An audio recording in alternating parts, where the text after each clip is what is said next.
اگر آپ کو آپ کے احساسات، آپ کے خیال، آپ کی سوچ کو بدلنا ہے، اگر آپ کو اپنے اندر تبدیلی لانا ہے، تو آپ کو چاہیے کہ کتابوں کا مطالعہ کریں۔ سب سے پہلی بات میں آپ کو بول رہا ہوں، یہاں سے میری بات لے کر جائیں، کتابوں کا مطالعہ اس لیے نہیں کرنا ہے کہ مجھے فصیح اردو میں بات کرنا ہے، کہ مجھے لوگوں کو بتانا ہے دیکھو میرے پاس کتنا علم ہے، کہ مجھے یہ بتانا ہے اور یہ سمجھانا ہے کہ دیکھو میں کیسا بولتا ہوں۔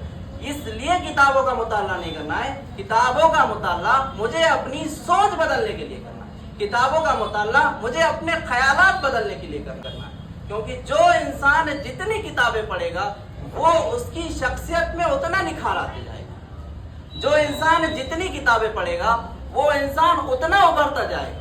ایک نے جیسا کہ لکھا ہے کہ اگر آپ 3 دن تک مطالعہ نہیں کرتے تو چوتھے دن آپ کے بولنے میں پھیکا پن آ جائے گا۔